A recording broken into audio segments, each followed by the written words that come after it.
You're listening to She's the Business podcast.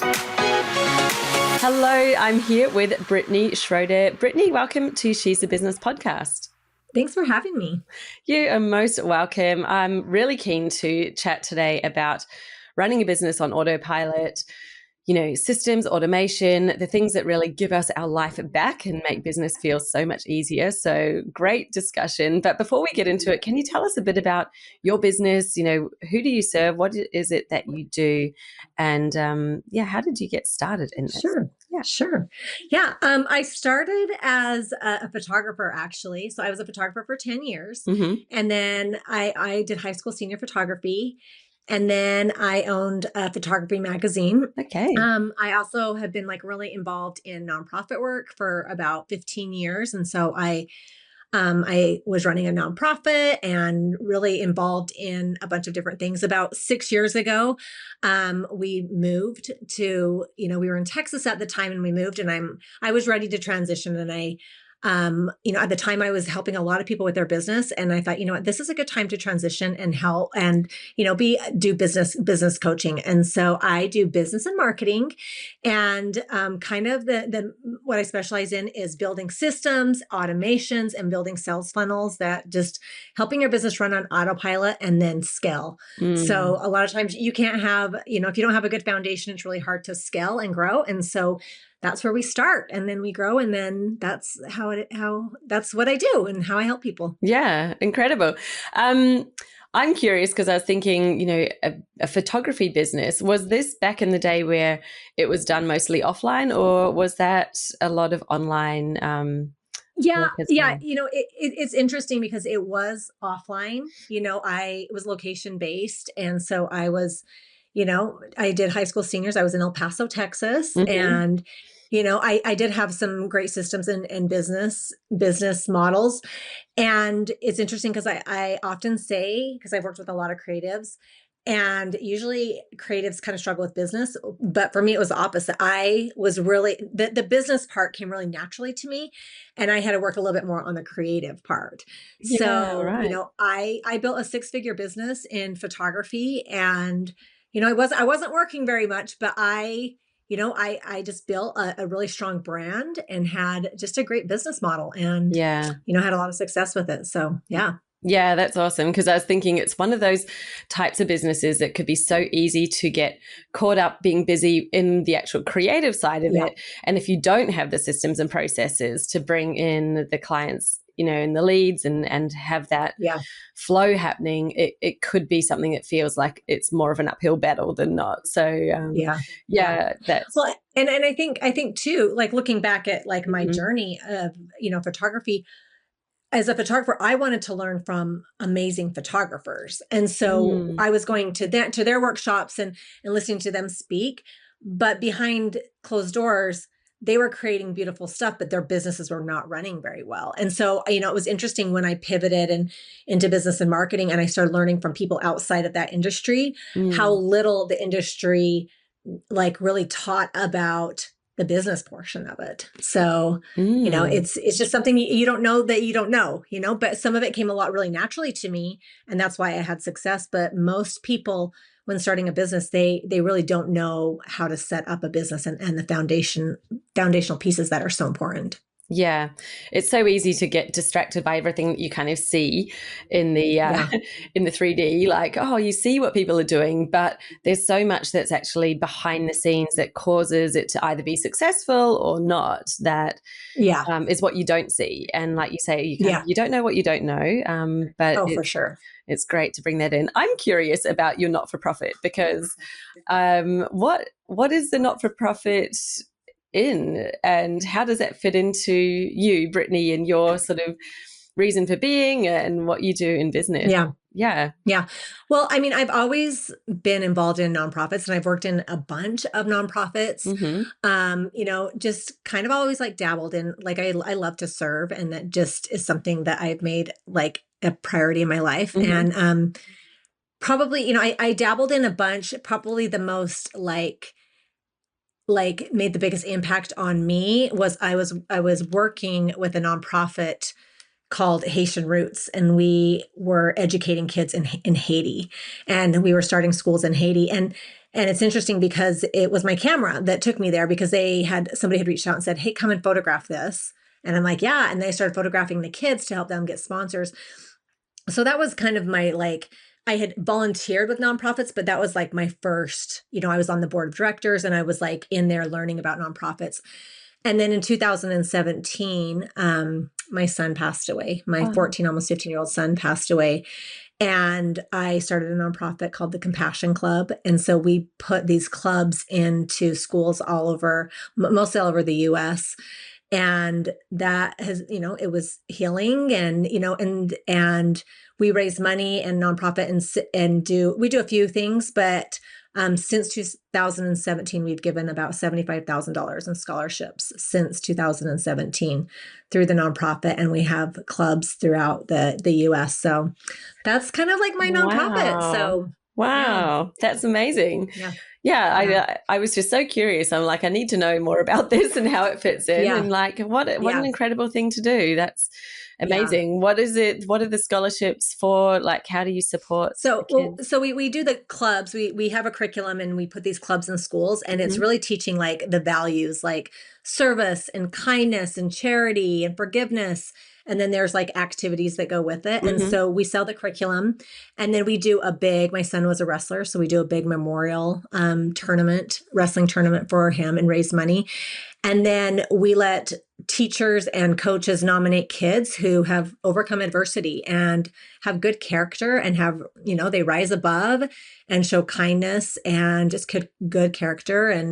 And that's who we give the scholarships to. So it's been really rewarding. Yeah. That's incredible. I'm in awe of you. That's amazing. Congratulations. Thanks. So let's like switch topics now and jump into systems, automation. What do you think if you see a business like these ones that you were talking about, the photographers, and they've got this great sort of these amazing skills, but then behind the scenes, their business is a real mess. What are the first things that you're looking at in terms of, right, we need to help you get more efficient, be running more effectively, more profitable?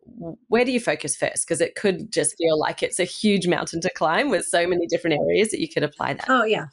There's so many moving parts in running a business. But, well, the first thing that I really focus on, because I often say there's two reasons that small businesses fail. Either the first one is either they don't grow, or they don't grow fast enough, or they grow too fast and they lose the integrity of their business. And, and so one of the very first automations or funnels, I guess, too, that we set up is the post-purchase funnel. So that is, you interact with a client and, and they want to work with you. You send them one email, and it can be, like, here's the welcome packet or whatever it may be.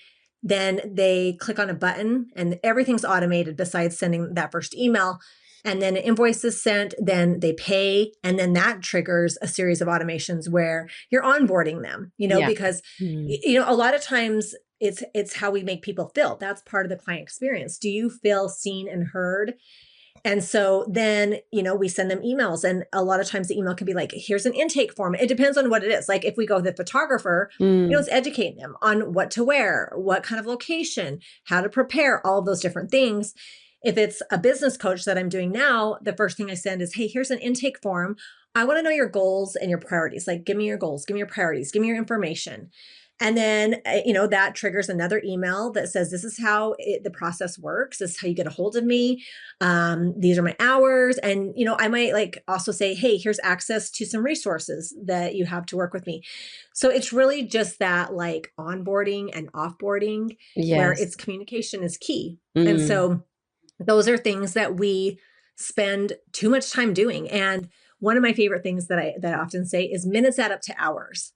So, if you're thinking, I'm fine. I don't need to do this in my business. But it's those minutes that add up to hours. You can send, I'm just sending this quick email. It only takes me a minute.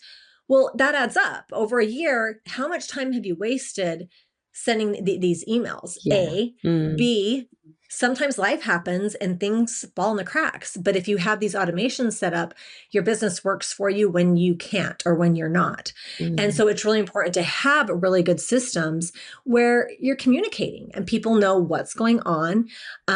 They're more likely to refer you. They're more likely to come back to you and, work with you again when it is a good experience.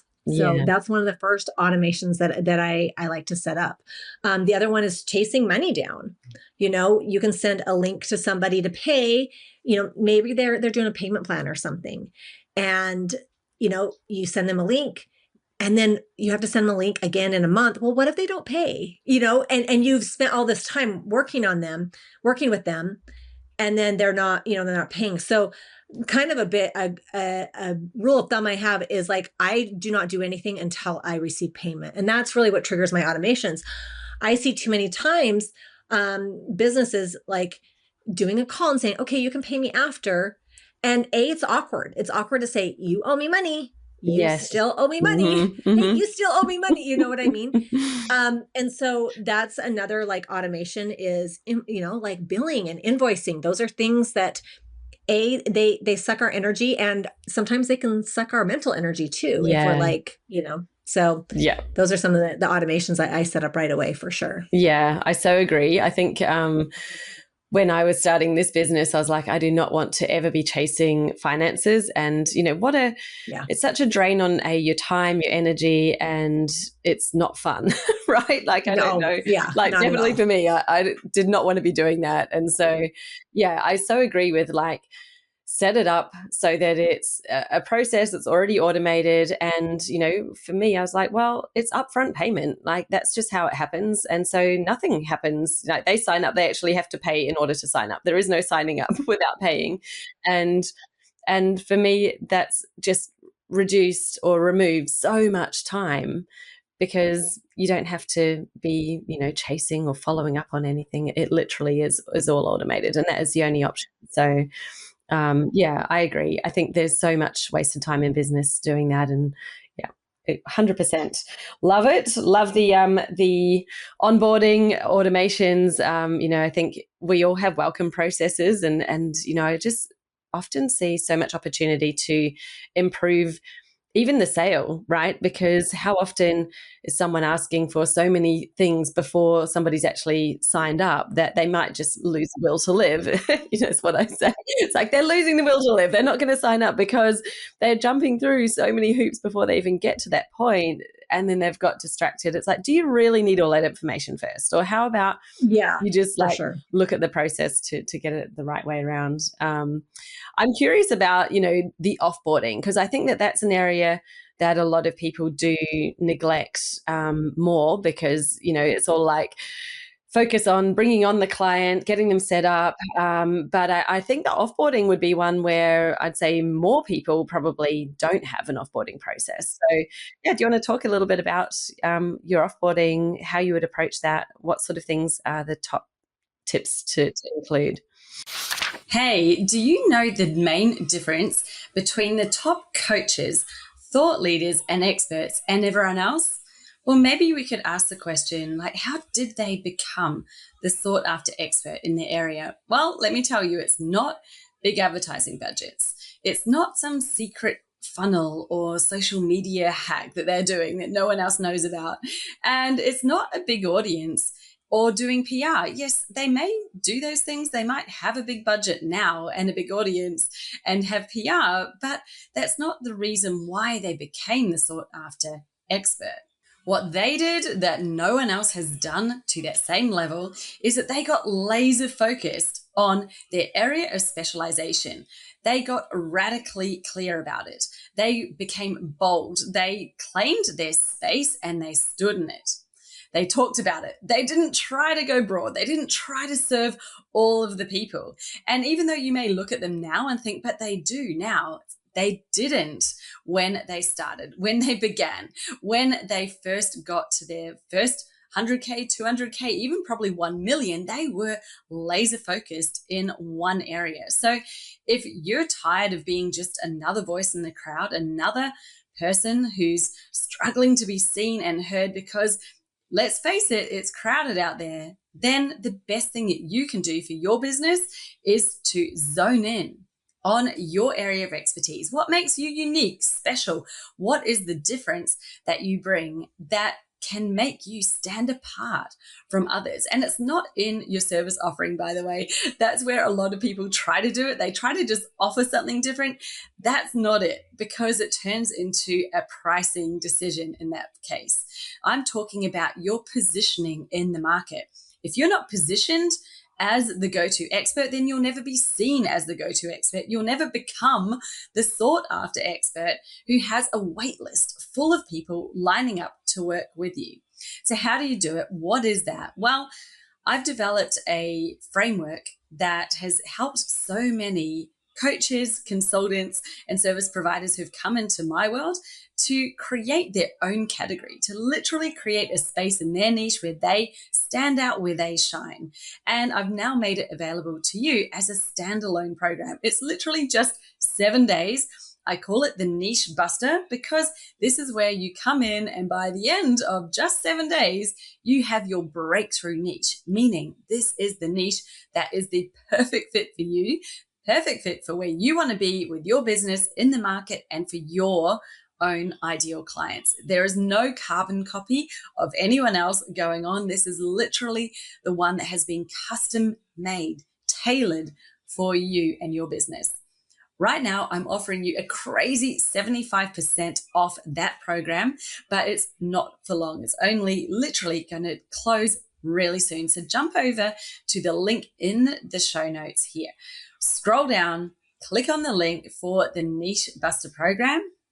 Go through, claim that 75%, and then you can enroll. You will have access to this. This is a lifetime access program, but I encourage you not to wait a lifetime before you do it. It's only 7 days. It is so short. One little piece each day. You can fit it in and around your busy schedule. It's been designed that way so that you can get it in, get it done, and within 1 week, from now, if you do this right now, in a week's time, you're going to be in a totally different zone for your business. How exciting is that? Let's get into it, get started, and I can't wait to hear how you get on. And now let's get back to the episode. Yeah. I think, a few things is, you're missing an upsell. You're missing an opportunity to sell. And if you have a product suite or you're selling one product, is there an opportunity to sell another one as you're offboarding them? So for example, I'll give you a couple with my businesses. I do one-on-one coaching. It's high price, high ticket, high touch. People aren't going to, be investing that much all the time. So as I'm offboarding, I'm like, hey, I'll ask them if they want to sign up for another 3-month package, or I'll say, hey, here's the other option. I have a business membership. It's $50 a month. Yeah. You can come in and there's, twice a month I get in there. I can answer your questions. I can give you feedback. You have a ton of resources. And I can offboard them that way. So you're missing out on money. With photography, the offboarding can be, I did high school seniors, and in the high school seniors, like that's a one and done because they are a senior. It's not a family where you're getting return business. But one of my upsells that I would do is like, hey, I know your child's going away to college. This is a great time to get some family pictures. And even though like I didn't specialize in family pictures, I could still do them. And, it was kind of like an upsell. Or I can say, hey, you can order graduation announcements. There's a bunch of different things where you think about, is there an opportunity to upsell them? Yeah. That's one thing. The other thing is showing gratitude, just that, hey, I've loved working with you, appreciation. Again, I don't think there's too much of that. And then another one is asking for a testimonial or like a Google review that helps your business. It helps your SEO. And so those are things that we don't think about testimonials until we need them. Yeah. Right? So it's one of those things where if we automate it and it's in a workflow, it's done for you. You don't have to, you're not chasing those things down. Yeah. Yeah. And it becomes so much easier and what a great, it's all about the experience, like you said before, even when someone is finishing with you, like, let's actually turn that into a really great experience so that they are still feeling like they are seen, they're appreciated, even if they choose not to do either of your options. they're still going to be on your list. Probably they're still going to be connected to you. So, having them feel like, this has been great. And then they know that there might be a time in the future where they're going to step forward and work with you again. You're making that possible by having a really great offboarding process where everything's in place. Yeah. So great. So those are the things that you're like, okay, here's some simple things to make a good experience and reduce your time in the business. What other things do you think are no-brainers to put on autopilot as opposed to having more of a manual process? Yeah. Well, I think, there's different things like podcasting or, things what are the things that we're doing in our business over and over and over again? And can we automate them? I have a really good system with my podcasting where all I do is send them a link. It triggers an email that says that, hey, this is how you prepare, blah, blah, blah. Fill out this intake form so I can get your bio, your headshot, and then they get another email reminder. Hey, if you haven't filled that out yet, do that. If not, that's okay. And here's how to prepare for the podcast, and then it sends the reminder. So I think having, I use a scheduling app, I use Acuity, and it's got some great email, you can build your own template. So it's different for each, appointment. And so I have different emails that go out with different kinds of appointments that I do. And you can even schedule a follow-up. So I can say, hey, if it's a coaching session, I can have an automated follow-up that says, don't forget to schedule your next call. So there's different things that you can do there. The reminders, I think that's super helpful. I have an automation set up. I use Airtable as my database that I use, and I put, and it's kind of and I don't know if you're familiar with it, but it's kind of like Excel sheets but I will go in there and I will record my podcast. I put the link in there. I go in and I change the status on that. And I've set up an automation where it sends an email automation to my assistant that says, hey, this podcast is ready. Podcast, whatever number, it, fills in the blanks, is ready for you to schedule. And I do that with my blogs. I do it with my podcast. So we have these automations that are set up so that, it's like a communication thing. So I'm not spending time sending an email. It just automatically, it's just one click and it sends it to them. So there's so many automations. People just don't know what is available. Yeah. And so having some of those automations just free up so much of your time. So you can you're not burnt out. And so that you can focus on the things that you are good at. And that's usually, if it's a service or a product, it's either creating or, doing a service for somebody. So those are just some of there are so many that you can do, so many little automations that people just don't realize are available. Yeah. But yeah, those are a few more. Yeah, I totally agree. And I think it's, obviously having a podcast myself, I think one of the things that's made it so easy is actually having it systemized. So, yes, I have a podcast manager who does editing, and there is an amount of things that you actually have to do as a human, you've got to turn up and you've got to record and they do the edit and things like that. But it's when you look at the whole process, there's many places where you can put an automation in place, but it's almost like it's fitting into a whole system where for us, the thing that takes a lot of time away is I don't need to brief him on, okay, there's an episode and now go and do this. It's because every week it's the same thing. There's a deadline. This has to be done by this day, and everyone knows where everything is. I've recorded it. He'll go into the system and download it and do his part. And it's because we've mapped it out as these are the assets that need to be created each week, where they live. And then, if there's a guest, he'll send out the email with the guest things on, but it's the same. And so that means that, thank goodness I don't have to micromanage, which would absolutely just kill me. I'm not that person. I'm not a micromanager. I just want to say, this is your responsibility. You do it. And, I'll do my bit. You do your bit. And that really works. And it's thinking about that, well, where else could you do it in your business as well? What other things could you turn into a system so that you're not sort of some weeks, you're doing that and then you've got really busy with work or personal life takes over and then everything kind of falls to the wayside because you're kind of more doing it on when you want to or when you feel what's the word, called to, like, your social media content. You might have days where you're like, yeah, I've got all these things I want to say, and then other days where you don't. But, do you help your clients put in place any sort of systems or processes around that so that they aren't reliant on just themselves to be in the mood or in the flow? Well, yeah, we create, another thing that I do is, this is less of an automation, but more of a system, is standard operating procedures, SOPs, where they know every day the tasks that they need to be doing every day. And I think that just helps with, like, we get overwhelmed with all these things we need to do. But when we have a plan and it's like, okay, this is what I do Monday, this is what I do Tuesday, Wednesday, Thursday, then it really helps. A lot of people get overwhelmed in their business and they think, I need to hire somebody, I need to hire like an assistant. Then they hire an assistant, but they're spending all their time managing their assistant. And so, but when we have really good systems and SOPs, then it really is, I communicate very little with my assistant because I have these standard operating procedures. I have to go in and tweak them every once in a while, but we have such good systems that she knows what she needs to do. And it's, I don't have to manage her. So yeah. Yes, I think there's so much in that, like the amount of time people spend in their business that's unpaid, unpaid admin.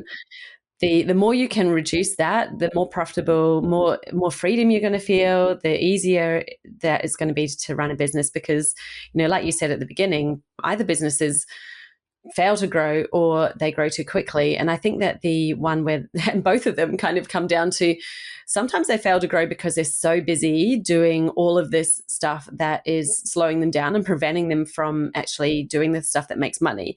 And then the ones that grow too quickly, it can all just sort of fall apart at the seams because they're like, you don't have the support in place already. And that's why it's like, some of these things might not sound super fun, but the thing is that the amount of time that you put in to create it in the first place, once that system's in place, then you're gaining back all that time. So it's like a little bit of upfront investment goes a long way.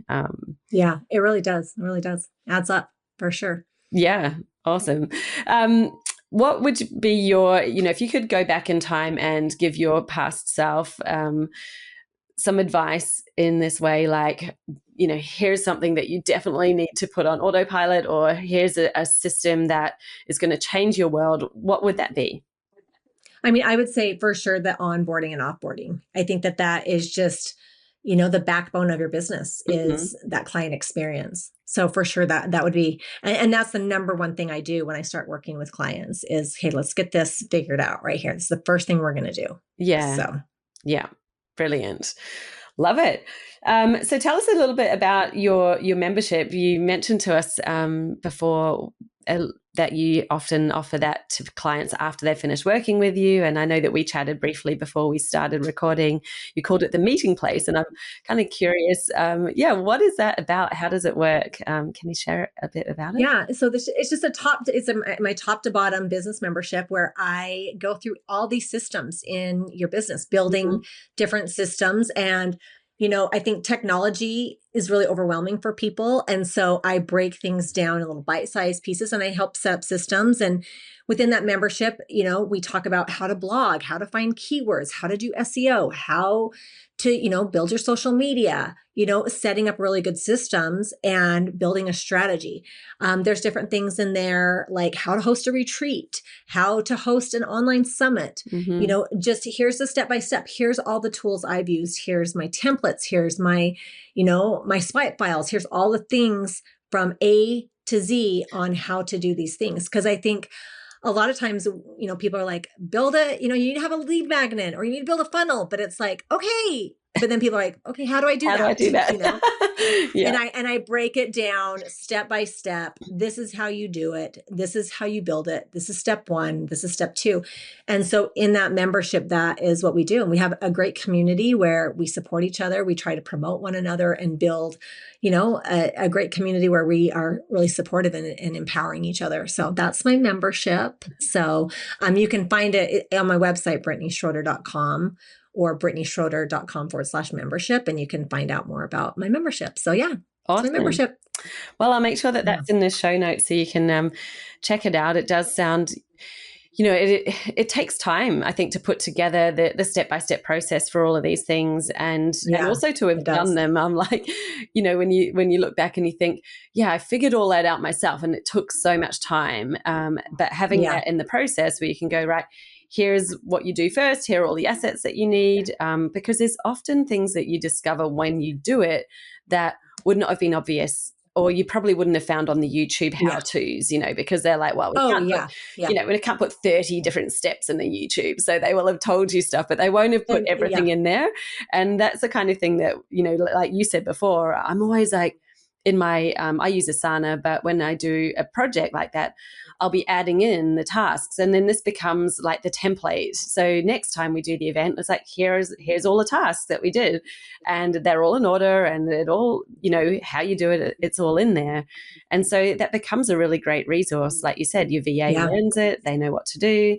But then to be able to provide that to other people, I think that just takes so much guesswork out. And there's so much information out there on the internet at the moment. Like you might go, well, how do I do this? And you'll get 10 different answers and all these different recommendations of platforms. And I think sometimes you just need someone to say, hey, here's why this one is good, or here's why this one works. And then you can just go forward with it. Yeah, for sure. Yeah, that's awesome. Well, thanks, Brittni. If anyone wants to connect with you on your socials, where do you hang out? What's your main platform that you tend to be on? Yeah, I'm on Instagram at Brittni.Schroeder. And I have a podcast called Redefine Your Business. And then you can find me on my website, BrittniSchroeder.com. I'm pretty much on every platform at Brittni Schroeder, but I mainly hang out on Instagram. So yeah. That's the place to connect with you and and hang out. Great. I love this idea of your podcast as well. I think we'll make sure we put that in the show notes too, so you can go and check out Brittni's podcast and hear more from her. So that's awesome. Thank you so much for joining today. And this has been a really great chat. Such an important one. And I think it's like, although it doesn't sound fun, your business becomes way more fun when you have these things in place. It does, for sure. For sure. Yeah. Thank you so much for having me. Yeah, you're very welcome. And we will connect, and make sure you talk to both Brittni and I. If you've loved this episode, please connect with us on Instagram, tag us, let us know what was your big takeaway, your moment of like, this is something I'm going to do, an idea that's sparked something for you. We would love to hear from you.